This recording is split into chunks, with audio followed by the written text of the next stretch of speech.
पंकज, आप जब ये बात कर रहे थे यूनिवर्सल एजुकेशन वगैरह की, there is a little bit of a criticism that comes in. जैसे कर्नाटका ने कहा कि हम अपना ही एजुकेशन पॉलिसी निकालेंगे, सिद्धरामैया जी ने कहा कि ये जो यूनिफॉर्म एजुकेशन सिस्टम है ये हमारे कंट्री में लागू नहीं कर सकते क्योंकि हमारे यहाँ डाइवर्सिटी इतनी है। और तमिलनाडु का भी कहना है कि ये एजुकेशन पॉलिसी जो है, जो सेंटर थोप रही है स्टेट्स पर, और हम अपना ही करेंगे। तमिलनाडु तो has even gone to court over this. आपने 2 राज्यों के नाम लिया, मैं दोनों की अनुभव कहता हूँ, और जो बात कह रहे हैं वो शायद एक राजनीतिक भाषा में वो कह रहे हैं, वास्तविकता ऐसे नीचे नहीं है।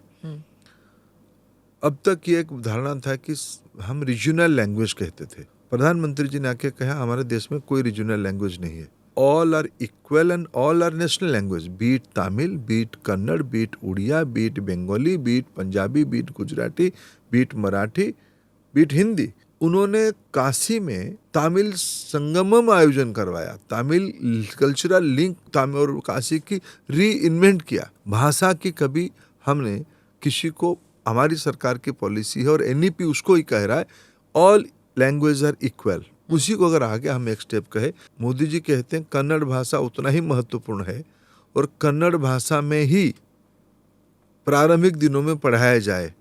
सिद्धारामैया जी उसी को आपत्ति कर रहे हैं।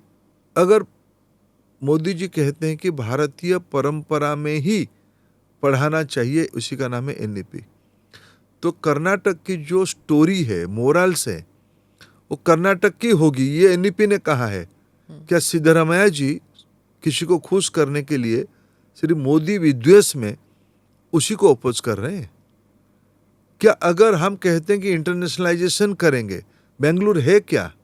बेंगलुरु भारत की इंटरनेशनलाइजेशन की एक एक्सपेरिमेंट लैबोरेटरी है। भारत की आईटी कैपेसिटी बेंगलुरु में ही बनी है, बेंगलुरु से ही बनी है। क्या एनईपी उसको और एक्सपोनेंशियल ग्रोथ की बात कह रही है? क्या सिद्धरामैया जी बेंगलुरु को खत्म करना चाहते हैं? तो एक भ्रम में है।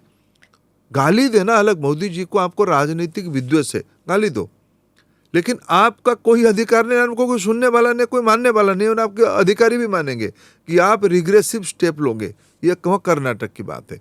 अब मैं आता हूँ तमिलनाडु के बारे में बात। मैं एनईपी के साथ जुड़ा हुआ उनकी एक जो कोर्ट के बारे में आपने कहा, वो है मेडिकल कॉलेज एंट्रेंस के बारे में, जो नीट एग्जामिनेशन, उसमें कोर्ट में आया है। ये एनईपी हम ऐसी चीज़ों को, यूनिफॉर्मिटी के बारे में, स्टैंडर्डाइजेशन के बारे में, देश को बड़ा करना है, विश्व के साथ जाना है, तो हम अपने स्टैंडर्ड्स को बढ़ाना है, इसलिए कि यूनिफॉर्मिटी की बात कहते हैं। लोकल कॉन्टेक्चुअलाइज करना, लैंग्वेज की वेरिएशन रखना, ये सारे कहते हुए हमने नीट ने, सुप्रीम कोर्ट ने कहा कि भाई एक ऑल इंडिया पैटर्न की एंट्रेंस एग्जामिनेशन हो। एंट्रेंस एग्जामिनेशन की भाषा अलग अलग हो सकती है। तमिलनाडु की पॉलिटिकल लीडरशिप, विशेष करके डीएम के मित्रों की एक लंबे समय की अपेक्षा रहती थी और मांग रहती थी कि भाई हमारी राज्यों के बच्चों की कॉम्पिटेंसी लेवल सीबीएसई जैसा नहीं है। ये तो गलत बात है। इस बार नीट की जो एग्जामिनेशन आया है, टॉपर है तमिलनाडु की स्टेट बोर्ड की विद्यार्थी, नीट एग्जामिनेशन देके।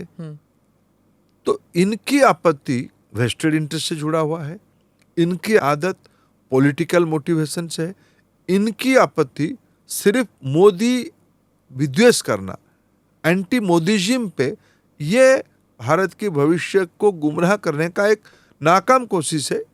ये कोई काम करने वाला है नहीं। समाज उसको स्वीकारने की स्थिति में नहीं है। समाज नई ऊंचाई की ओर जाने की तैयारी कर चुका है।